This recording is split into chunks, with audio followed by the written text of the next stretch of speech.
purposes. Is that for your breakfast? I love it. This is Do you my love favorite. Oh, it's your favorite. What's the weather today, Zoe? Sunny. It's very sunny. And do you like poffertjes? Yeah. It's a beautiful day. Oh, it's a beautiful day. Very good. It is. It is. And what are you gonna do for today's video? Are you gonna go to the city with Daddy? After breakfast? Neto, Daddy? Or Yeah. have you done the city? Yes.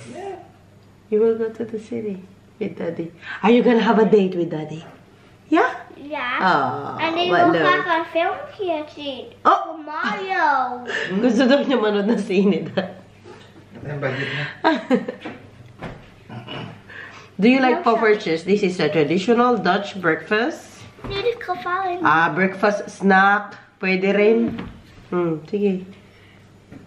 Ayan ang kanyang breakfast for today. Today's video is about Zoe and Daddy. I thank you so much, Desiree, sa kanyang dress. Super nice ang dress. Do you like your uniform dress? Gift niya ito nung birthday ni Zoe. May tutu siya sa baba. Oh, super nice. Outfit check! Salamat, Tante Desiree. Ayan kanyang pa-outfit for today's video. Peekaboo. O, ito na. Ito na. Ang Kenneth natin. Breakfast na din. Good morning, Ken. Good morning. Kaya lang siya na bread na pinirito ko at binabad sa itlog. And apu. Apu. Ginigrate lang natin ang apple for him. Yummy, yummy. Yummy, yummy, yummy. Ito na. Uy. Kaya mo si ate. Nagpupukpok ng sugar dito. Against the light ng ate natin. Ate Zoe! Asan yung milk mo? Kuha ka milk dun sa sa ref. May nag-comment po sa inyo yung video ko na yung night shift, yung buhay ko dito sa Netherlands. Yung nagbabike ako pa uwi. Sabi niya ganun, wala pa daw ilaw sa daan. Hindi ba daw yun requirement? Nasa po kasi ito, yung baryo talaga. May alam ko meron na pong nag-request dyan na palagyan po ng ilaw yung daan. Pero, hindi po yata na-approve ng munisipyo. So, hindi ko alam kung ang nila dyan, pero hindi talaga nila nalagyan ng ilaw so far. Sabi naman ni Mama, may na-mention siya about sa ibon. Parang hindi daw ata na-disturb yung mga ibon. Kasi maraming ibon doon sa area na yon. Parang breeding ground ng mga ibon. So, kapag naglagay daw ng ilaw doon, madi-disturb daw yung mga ibon. Ganun daw. So, kaya hindi sila naglalagay. Isa daw yun sa reason. Pero yung bike ko po, meron naman yung ilaw sa harap at saka sa likod. So, meron ding parang flashlight sila na maliit sa harapan. Siguro itaas ko lang yun ng konti para medyo malawak yung kuha niya na ilaw. May nag-comment pa po sa inyo na hindi ba daw delikado? Delikado kapag hulog sa kanal. Pero kung crime, wala naman masyado na, Dad. Wala namang mag-iisip ng ganon sa lamig ng panahon ngayon.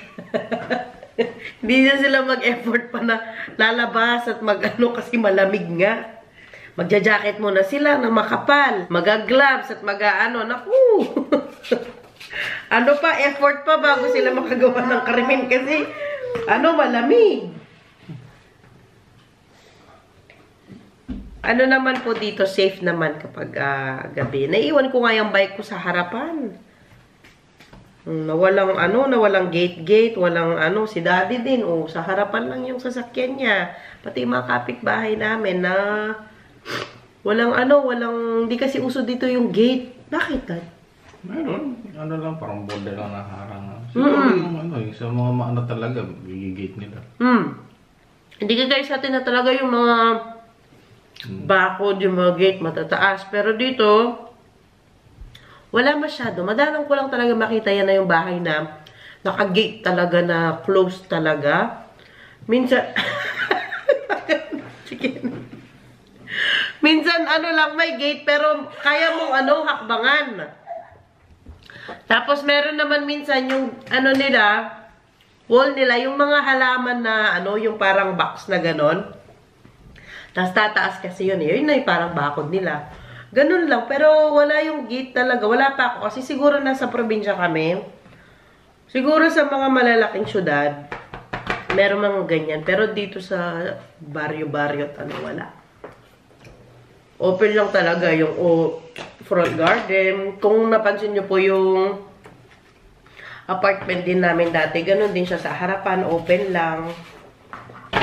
Walang gate. Parang Kapasok mo yung front, mo ganyan sa address, front door na agad. No? Walang gate.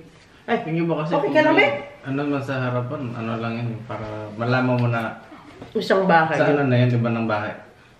Ay, Hindi na yung sa daan Napano ang dalaga? Hala! Kukuha pa yan! Favorite din niya kasi to. Wala na. Sige. Sige, sa'yo na po yan. Go. Kaya na ikaw. Nagutom ang ating dalaga. Kumain sa plate ni Mami.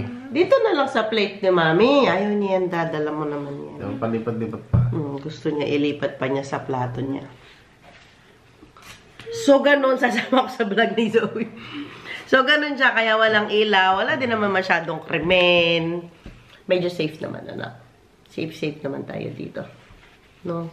Yan, nasunog na naman nata kahapon. Kahapon saan? Nung pauwi pala ako dito, meron sa lubong mo, fire truck. Nanakuan yung siren nila. Eto na po. Yung bread mo, ubusin. Niluto yun ni Mami para sa'yo. Ubusin. Ganda ng weather para maglaba. Marami tayong labada for today's video. Hindi mo mainit. Na? Hindi mo mainit. Yun lang maaraw lang pero hindi mainit sa labas. Pero at least, di ba? Yung labada natin matik-tik sa Kapampangan sa labas. Matik-tik. Alis mo na ang ating ate Zoe. Papa-car wash muna sila ni Daddy at mag-grocery silang dalawa. Dahil tulog ang Ken, maiwan kaming dalawa ni Ken. Lagay ko. Lagay mo. Tinanggal yung kopya niya kasi maaraw today. Masisilaw yan sa auto. Alalala. Kiss na si Mami. Bye. Bye. Felt pleasure, okay? Bye. Success sa date ninyo ni Daddy. Bye-bye. Hello, Zoe. It's another car wash. I'm so excited. Very excited?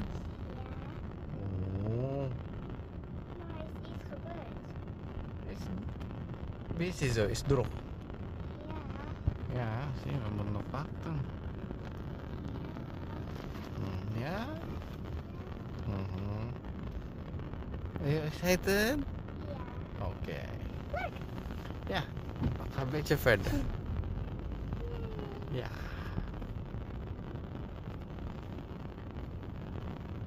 Are you ready, Zoe? Wow.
guys ulit! Hindi ko natuloy yung vlog ko kahapon kasi nga nabisi na tayo, nabisi sa mga bata, nabisi sa mga gawaing pambahay. So kadating ni Zoe tsaka ni Daddy Teban, hindi na talaga ako nakapag-vlog. So today ko tutuloy ang ating vlog. Alam nyo, ang tagal na namin dito sa bahay. Ay, hindi naman matagal.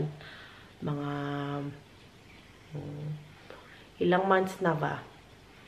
Parang October 29, October 28, 29 kami dito. November, December, January, February. Magfo 4 months na kami dito sa bagong bahay. Hanggang ngayon, ang dami ko pa rin boxes.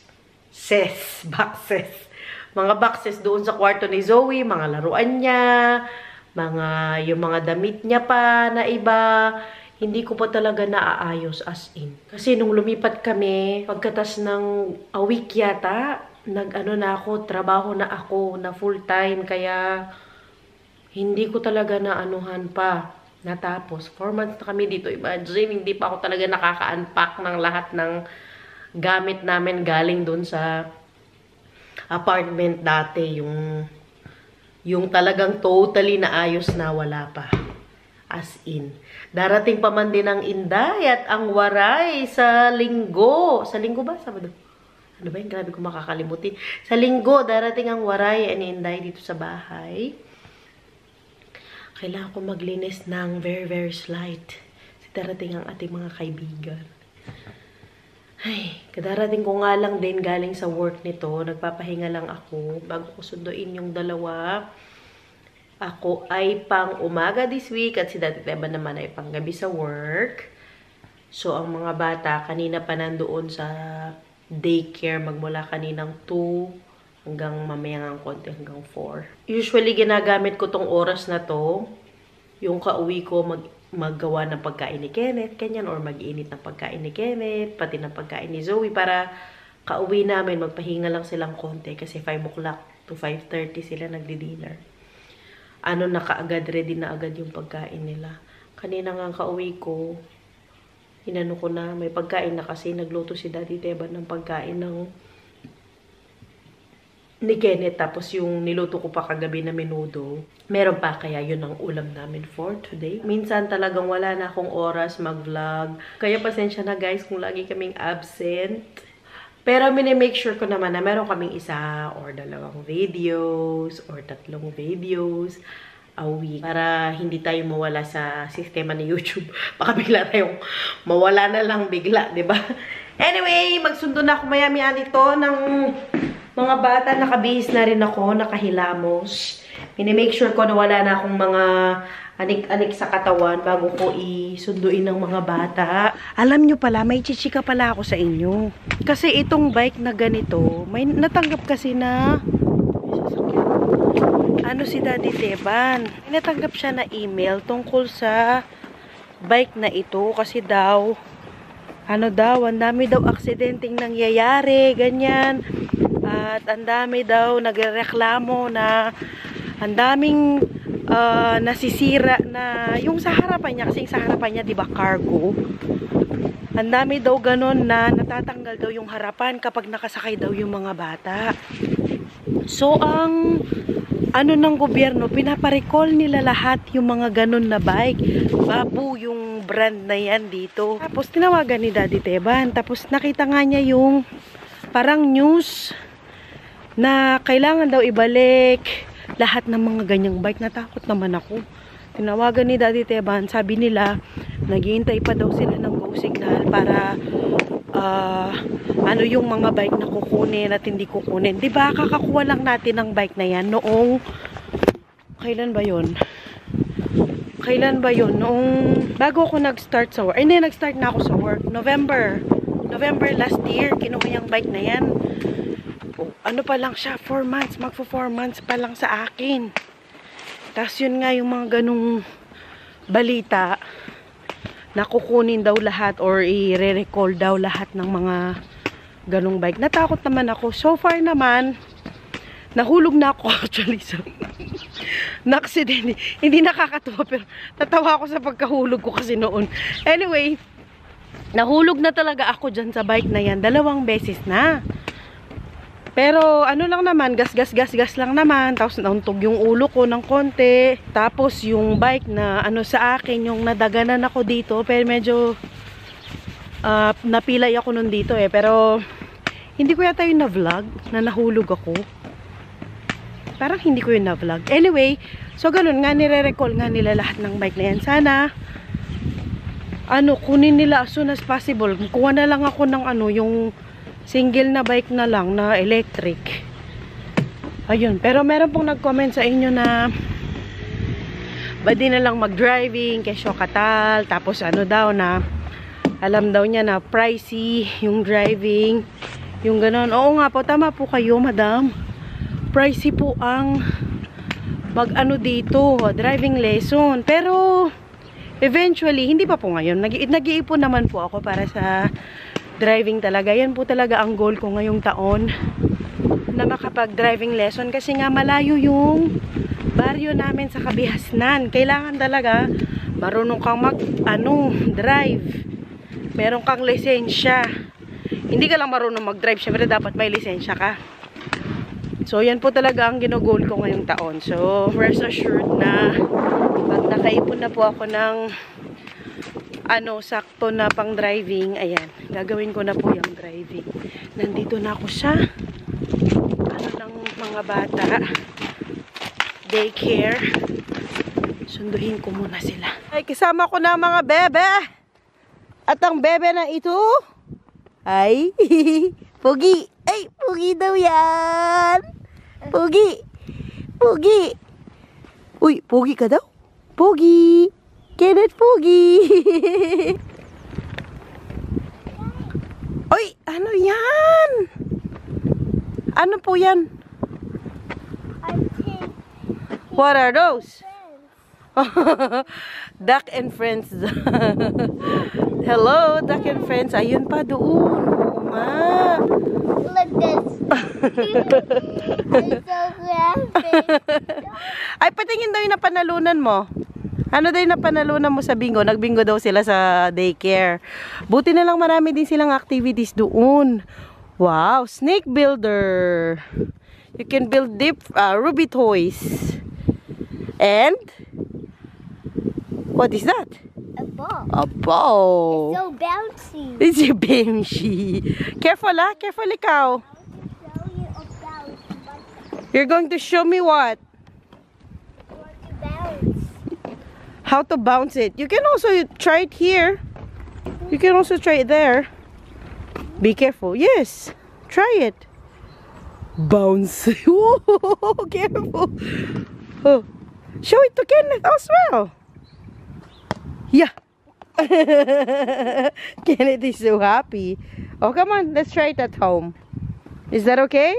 Is that okay, bebe ko? Oh, tara. Wait mo si Mami.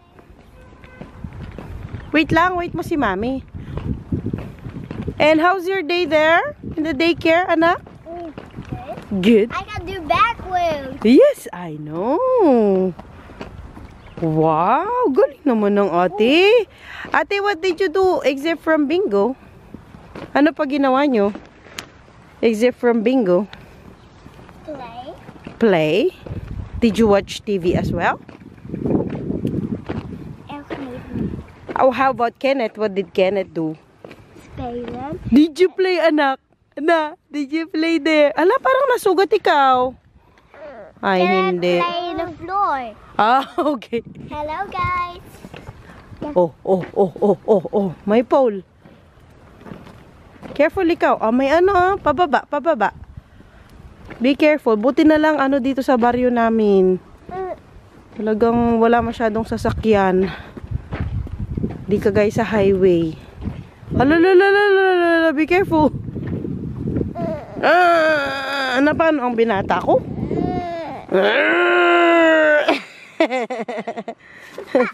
Baba. Wait mo si Mami, ha? Ito na. Sayaw, Kenneth! Sayaw, Kenneth! Nasa bahay na! Nasa bahay na ulit. Sayaw daw si Kenneth! Kenneth, sayaw daw ikaw? Kenneth! Sayaw daw ikaw. Sayaw, Kenneth. Sayaw, Kenneth. Sayaw, Kenneth. Si ate naman sumayaw. Ikaw daw anak. Sayaw, Kenneth. Sayaw, Kenneth. Sayaw, Kenneth. O dali, sayaw na ikaw anak. Sayaw, Kenneth. Sayaw, Kenneth. Sayo. Sayaw na daw ikaw anak. Kenneth. Sayaw, Kenneth. Sayo. Hala. Dansa na, dansa. Okay. Okay, dansa. Okay. Dansa na daw ikaw anak, dansa. Wow, galing naman na baby. Nagbibidyoke kasi kami. Sige na. Dansa. Wow. Wow, galing naman. Ate, ikaw naman. Ayaw, ayaw.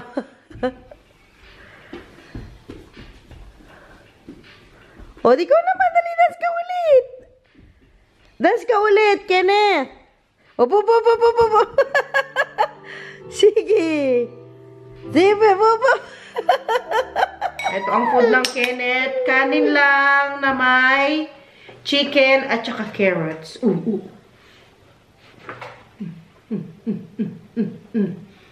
Pinapagano ko na rin si Kenneth ngayon. Pinapag-multivitamins ko na. Kagaya sa ate Zoe niya. Kasi kahit na para hindi lang vitamin D. Kasi magmula nung baby siya, wala kasing ano dito, yung tiki-tiki, ganyan. O yung vitamins kagaya sa atin, yung binibigay sa mga babies. Sila ano lang talaga, vitamin D lang talaga ang binibigay sa kanila. Tsaka vitamin K yung first few months nila kapanganak. Pero after that, hindi ka re-resetahan ng doktor ng... Napano ka, babe? Napano ka, sorry. Eto na, eto na. Gusto niya kasi dire-diretso ang subo. Magano ka muna na kung dire-diretso ang subo. Mapangit. Dire-diretso. Ano? Oh, ano? Ano? Hello? How are you? Nasa na ba ako? Ano na ba yung ginakwento ko? Yun nga, ano nga. Hindi re-resetahan ng doktor ng ng vitamins ang bata. Kahit nung si Zoe, hindi naman siya naresetahan ng vitamins. Kami lang talaga yung lang talaga, yung hindi kami sinabihan na i-vitamins yung mga anak ninyo, ganyan, walang ganyan. Ano mo lang talaga kung gusto mo na i-vitamins yung anak mo or hindi. So, nagva-vitamins siya, multivitamins, at saka nandun na sa multivitamins yung vitamin D. Na. So far naman, hindi na siya naubo. Sinisipon. Paano ka pang nangyayari yung mukha mo? Sinisipon-sipon eh. Usual, lang naman, normal na lang yung sipon-sipon. Paminsan-minsan kasi nga sa weather namin dito. Pag pang umaga ako, marami pa akong energy talaga. Pero pag pang gabi, talagang nahahapo ako. Ito na. This week din, bakasyon ng mga bata. Ha? Ano po? Dada. Ano po yun? Subo? Subo pa? Oh. Ito na. Ito na mga aking binata. Nakikidaldalan din. Ayun nga, bakasyon nga nila Zoe ngayon. Nawa nga din ako sa kanya kasi hindi man namin siya magala. Yung kahit ano man lang sana sa mga zoo, ganyan. Siguro baka sa Sabado, sa weekend na maagala namin sa kasi isang isang linggo na bakasyon nila, wala silang masyadong activity. Wala silang talaga pasok ng isang linggo. Bakasyon. Si Kenneth naman, chumichi kasi mami dito. Ano ang gusto? Bakit magtayo? Huwag magtayo. Hindi tatayo. Upo lang. Upo. Kumakain. Upo. Hindi. Opo. Upo. Pag kumakain, upo. Hindi po. Ayaw mo na. Gusto mo nang tumayo. Tayo na ikaw. Na? Okay. Kakain pa, hindi na? Gusto. Kakain pa? Kakain pa po? Kakain ka pa po? O hindi na po?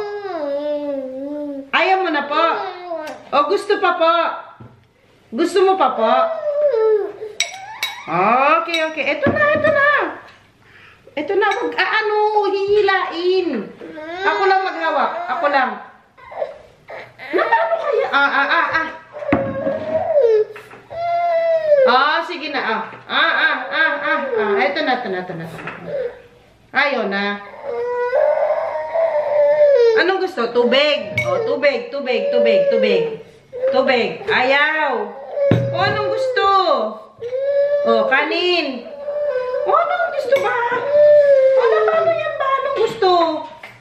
May nano yan? May nano ka? Kanin pa, kanin. Ayaw na. Sige, sige. Tara, tara, tara. Alis na dito. Alis na. Sige, sige, sige. Aalisin na ni Mami. Opo, eto na, saglit lang. Saglit lang. Opo. Ito na, ito na, ito na. Nagpapaalis na pala. Bem, bem. Happy na? Happy na? Ano pa? Opo.